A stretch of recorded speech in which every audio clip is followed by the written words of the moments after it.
The iPhone Air is, to a degree, exactly what we were expecting.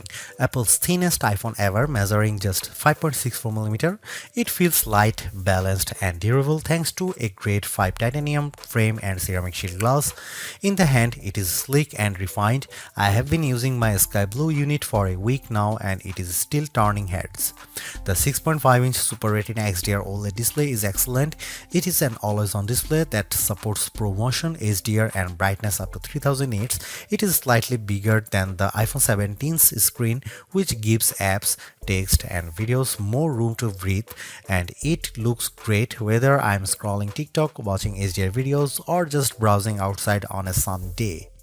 iOS 26 feels tailor-made for the Air with its new liquid glass design that looks striking and complements the physical build. Messages now support custom backgrounds, typing indicators, and polls, while the phone app and visual intelligence get useful upgrades.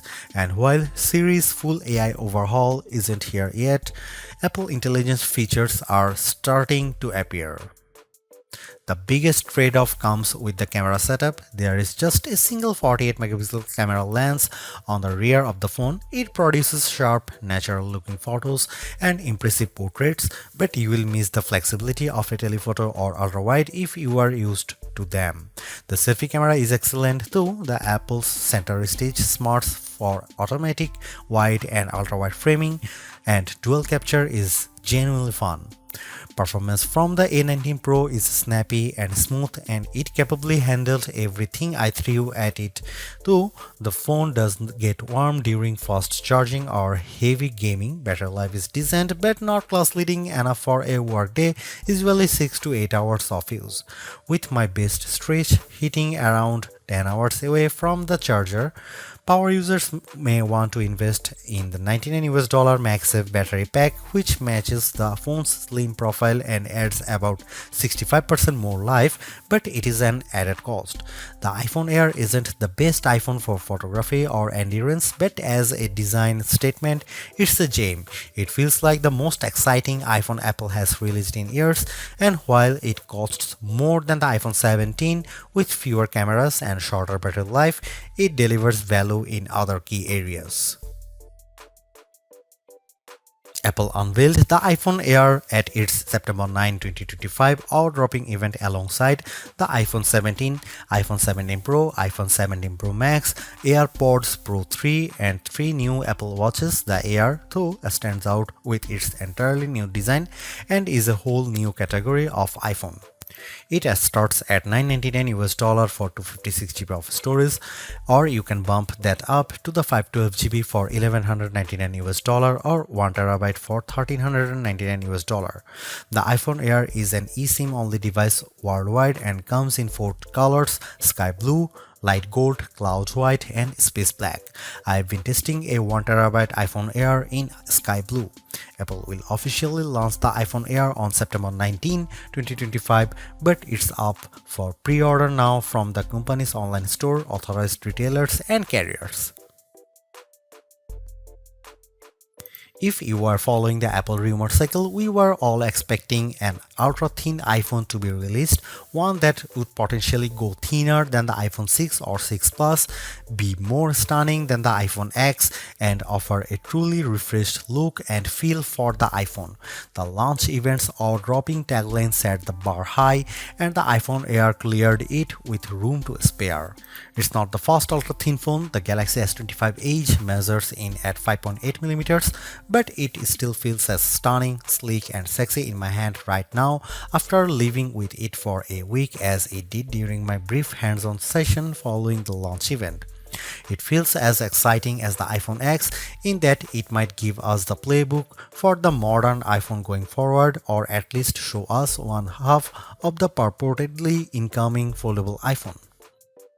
The photos released by Apple and even those shot by me for this review only do it partial justice. The iPhone Air is the best representation yet of Apple's vision for an iPhone that's just glass.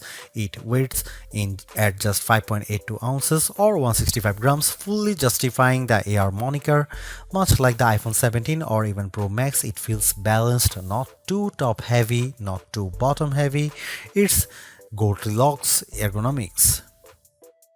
I don't know if I'd quite call it eye-dropping, but the thinness is the part that gets people excited. At its thinnest, the iPhone Air is 5.64mm or 0.22 inches, and the plateau only jutes out of a bit more. I was instantly wowed, and over the course of a week, I have really become accustomed to this look and feel for an iPhone. While conducting some testing over the week, I showed it to my brother and sister-in-law, who were both visibly impressed when holding it. They asked about durability and were a little stunned at the overall feel. Then came the questions about battery life and the camera, both of which I will address below, and whether the USB-C port was thinner. On that last point, it is still a regular USB-C port, but to fit it in this frame and get in this small, Apple's design team started by 3D printing a custom one. And given how thin this phone had to be, Apple went back to grade 5 titanium for the shell and sides of the device. To further enhance the looks, it has a polished finish. My sky blue review handset is different from the MacBook Air and iPad Air colors of the same name. It is a bit lighter and pastel-like. I really like it, and the Air also comes in light gold, space black and cloud white. While the innermost layer of the iPhone Air sandwich is made of that strong titanium, which can bend slightly under pressure but is designed to spring back, it's topped and bottomed with glass and glass ceramic, specifically ceramic shield 2 on the front and a ceramic shield on the back. The rear, like the iPhone 17, is mostly frosted matte glass, while the top bump gets the glossy finish. Apple says the Air is 3 times more scratch resistant on the front, so I've still been careful sliding this in and out of my front or rear jeans pockets, and the back is 4 times more crack resistant. It also has the same IP68 rating for resistance to dust and water as the iPhone 17, 17 Pro and 17 Pro Max. It survived a light drizzle shortly after I unboxed it in Apple Park. The weather's been wet in my home state of Jersey, and the Air has shown no issues when being used in rain or surviving a dunk test. Even given the extreme thinness here, you still get the usual buttons you would expect on an iPhone. Camera control has been redesigned to live on the right hand side, and it's slightly thinner but about the same length as on other iPhones. The power or sleep button sits slightly higher on this side, with the action button, volume up and volume down on the left. The main mono speaker lives at the top of some microphones, and there are 2 other microphones either side of the USB-C port on the bottom. This design does, as mentioned, only leave room for a single camera and likely a smaller battery inside, but Apple has also dropped the SIM card slot worldwide and opted for eSIM to save some space. The iPhone Air is stunning, attracts a lot of admiring glances, and feels like biggest refresh in iPhone design we have seen in a while. Yes, it's the same key parts, just compressed, but in use it feels like the perfect showcase for iOS 26. If you are after Apple's best design this year, I think it is clearly the iPhone Air. For $999 US, it would be a little mean for Apple not to include promotion or always-on functionality here, and the iPhone Air supports both. As a whole, the screen is basically in line with those on the iPhone 17, 17 Pro or 17 Pro Max. The front of the iPhone Air is nearly all glass, except for a thin black bezel that turns into the sloped polished side. It's a 6.5-inch Super Retina XDR OLED display with a resolution of 2376 by 1260, which works out to 460 pixels per inch. It tops out at 3000 nits of brightness when needed, supports the white color P3 gamut and HDR, and features an anti-reflective coating. It also has the same dynamic island as the rest of the iPhone 17 line. In daily use, the display is really the main appeal here. On paper, it's 0.2 inches bigger diagonally than the iPhone 17 or 17 Pro, but it feels a bit more expensive. It offers more lines of text or a slightly expanded view when viewing a web page. Games or movies feel a little more like an event, and it offers a broad canvas for iOS 26. Lay two of these phones side by side and I think you'd have some idea of what Apple is planning to bring us with its long rumored folding iPhone, and it would look mightily impressive, but we are not quite there yet. And it's still smaller than the Pro Max. Colors looked punchy and vibrant, text was inky black and crisp, and it was a great display for daily use. I found that it got bright enough to battle the bright sunshine of California, the late summer sunshine of New Jersey and New York, as well as bright artificial lighting. I liked scrolling TikTok and Instagram Reels or watching a video on it, mainly thanks to the super smooth Pro Motion display. And iOS 26 with its liquid glass makeover looks fantastic here. I have a feeling that the design team at Apple knew the Air was on the roadmap when designing the liquid glass. iOS 26 is running on the iPhone Air out of the box, and as on any iPhone, announces itself with a hello on the first boot. You will get a sense of the new translucent glass-like nature of the software pretty quickly. It's mostly visible in how notifications refract over your wallpaper or up top with whatever is behind the element. I especially like the way the bottom menu bars look like this, although legibility can be an issue at times depending on what's behind the element. You'll also notice a difference if you use light mode or dark mode. The redesign is only a portion of iOS 26 as Apple's latest OS introduces a number of new features. I am keen to put many of the new parts of messages to the test with my friends and various group chats. With the latter, you will now get typing indicators and you can set a custom background for any message group or individual. This will, I have a feeling, be an especially tough test for legibility with the liquid glass components. You also have the option to add polls in group messages, which is a fun way to decide on activities or maybe pick a restaurant. The phone app is entirely new, though you can switch back, placing your favorites up top, and below that is a combined list of outgoing and incoming calls, missed calls, and even voicemails. It can be a lot to process at first, but after months on the beta, I am more or less used to it, although I have switched back to the original setup occasionally, as the new one makes voicemails a little harder to track down. You can also use live translation during calls, which can be helpful for international travel, and I especially like the wait on hold feature.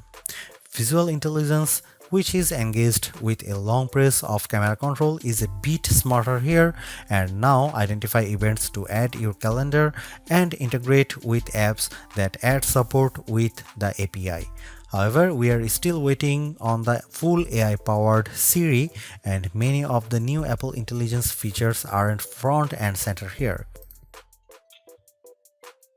This is where the compromises necessitated by the iPhone Air's unfeasibly thin design begin. The iPhone Air only features a single 48 megapixel fusion camera on the back. It can shoot at 1x, a sensor crop in 2x, or a maximum digital 10x, but the quality falls off noticeably with the latter. I'll cut to the chase here. If you are after the iPhone with the best cameras or even just some variety for shooting, this is probably not it. Here are some camera samples of the new iPhone Air.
The iPhone Air delivers remarkable performance in a super thin and light design that's very durable. I especially like getting A19 Pro power in something this compact, but you have to make some trade-offs for the steep $999 price.